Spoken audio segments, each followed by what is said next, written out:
Some men train hard all of their lives, but they're still not able to get results. In this video, I'm going to be talking about the traps in which you can still fall into even though you train hard.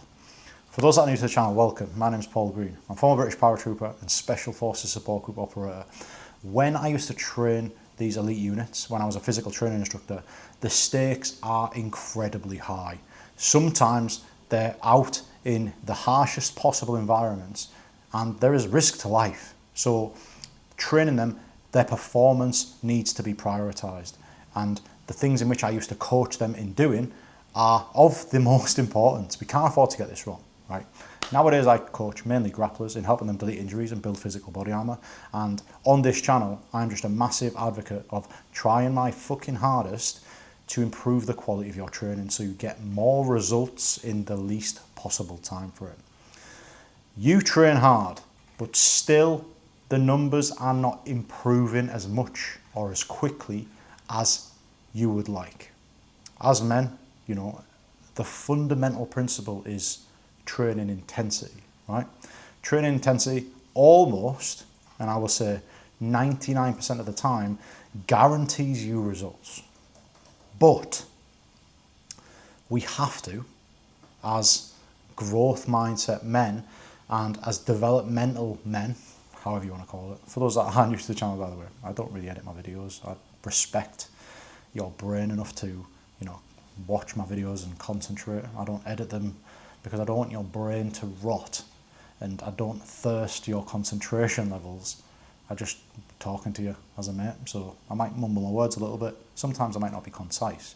But as men that want progress, right, there is sometimes traps that we can fall into, right? And I'm not going to talk about rest periods or exercise selection or how many times you train in per week. I'm talking about the brain and how you think when you are training, like actually when you are training, not before you train, not when you're at home, not before you go to bed, not when you wake up in the morning. When you're training, your mindset during these intense training sessions. Because if we can have high personal standards, high training standards in these intense environments, the quality massively improves, right? But, and this is what I'm talking about, a very specific scenario in your training sessions. Let's say you are mid-set. You are mid-set on a dumbbell chest press. It starts to feel difficult, right? And this is where I get to the 4 traps. The first trap that you can fall into is getting your intensity from tempo. There is people, many advocates that'll be, you know, let's do 3 seconds on the way down, let's pause at the bottom, and let's do 1 second on the way up. Each rep would take 5 seconds in that regard. And getting your intensity from tension or too much tension per rep is going to hold you back. Because the question is why? Why do you need to take 6 months to do a repetition? There's just no actual logical sense to doing this. It's actually an inefficient way of moving your body. Now, the only time I would actually recommend doing that potentially is if there was an injury, if there was a knee injury or something like that. I would probably put in a little rule of tempo for a couple of weeks. But as long as you're sensible, you have good technique, you've got a smooth, eccentric and concentric, you do not need to get your intensity from tempo. It's pointless. It really is pointless. So get that out of your training. If you fall into that category, by the way, let me know in the comments below whether you fall into any of these categories, because let's have a laugh about it. We're all here to learn and grow, do you know what I mean? Develop each other. And listen, I've been there. All of these little ones, I've been there. I used to train 3 seconds religiously, and I just realised I'm not actually getting much stronger here. I'm not actually making much improvements.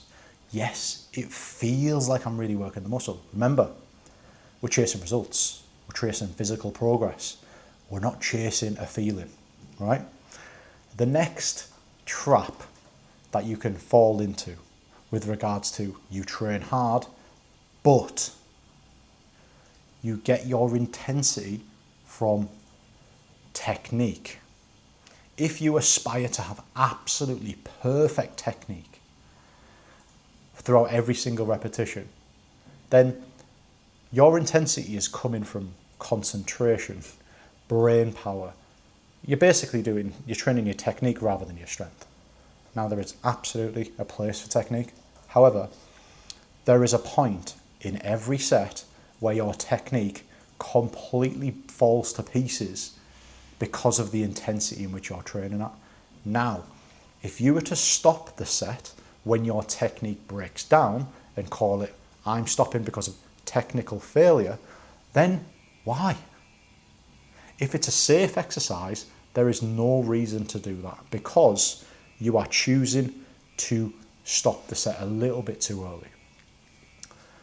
Your body, your muscles, your joints will get stronger in any realm in which you put them through their paces. If you think that everything has to be perfect, life is not perfect. So it's important that you train in the gym. It doesn't have to be perfect. Nothing is ever perfect. The preparation is never perfect. Every single repetition doesn't have to be perfect, especially your last few repetitions. So make sure you are not chasing perfect technique all of the time, because if you do, you are leaving intensity off the table and resulting in you leaving massive progress off the table as well. The third thing, I'm going to look at my notes for this, I don't want to forget them. The third thing that you could fall into the trap, train hard, but you're doing this, is doing too many reps. And I think all of these are things that people fall into the older they get. Training when you're 20-year-old, early 20s, you'll do whatever you want, you'll hit deadlift as heavy as you want with your mates, I know I used to. But then when you're 30, it's like, right, you've got more intelligence and you've got more understanding of how the gym works and what stuff you should be doing. It's just all of that. You think all of that needs to be in play all of the time. All of that knowledge needs to be displayed. And before I get into talking about endurance, I'm gonna mention a concept which you might have fell in this trap as well, because I know for a fact I have, and it links into the same stuff, right? Warm-ups in the gym. There was a part of my life where I used to sit in, I'm talking about the deployment and I'm talking about the projection of knowledge within the gym, right? You can get a resistance band, you can do all this rotator cuff work, you can do all this glute stuff, you can do all these leg swings, you can do these glute activation, you can do banded distractions to increase your hip mobility before squats. And your warm-up ends up taking longer than the actual training session. And the warm-up, in a weird way, becomes a projection of knowledge rather than having like a specific or a precise intent. So you can sit in a gym and do the warm-up exercises for 20, 30, 40 minutes and then do barely any work. And one of the really funny things about this person is they will look at other people that are doing similar movements and they'll be like, yeah, he knows his stuff, he's all over it. He knows and understands banded distractions. Let me tell you something. None of this stuff actually fucking makes a difference. All that makes a difference is that the muscles in which you're working, the joints in which you're working, are warmed up by doing exercise, whatever, to a reduced intensity. Doesn't make a difference that you're doing clamshells or a downward dog or any sort of weird exercise that you've learned and you think that you're intelligent by displaying that to everybody in the gym. You're just wasting time. We don't have endless amounts of time in the gym. If you do, that's great, fair play to you. Absolutely explore some of these things to maybe capture a new range of motion on your lifting. Absolutely. But most people don't have that much time. And what I'm about on this channel is literally shortening the amount of time and improving the quality, right? So let's get back to the intensity. If you get your intensity through volume of repetitions, then, mate, you're training your endurance. if you're training your endurance, it doesn't just keep improving. It gets to a point where you need to be physically strong to actually improve your endurance. You don't just get to improve your endurance endlessly. It's like, right, I'm just going to keep trying to do more reps. It doesn't work like that. It gets to a point where you have to just increase the weight. You need to increase the weight, and you need to, which gets me onto how I wrap this all up in a conclusion, because you can do reps slow, you can do reps fast. Tempo, in a nutshell, they're the first two.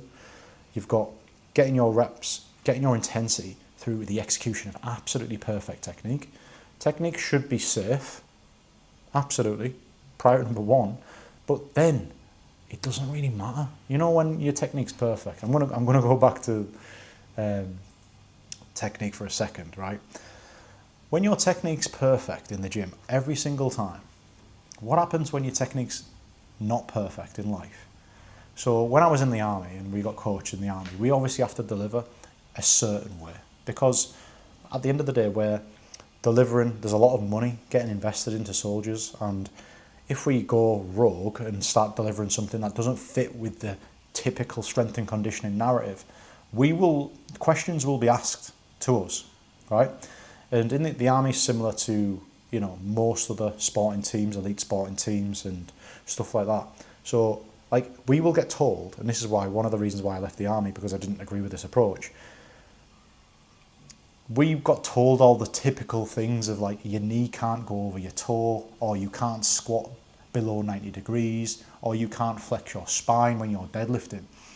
We got told that we have to play by the perfect technique playbook, and there is huge consequences to staying restricted in those realms.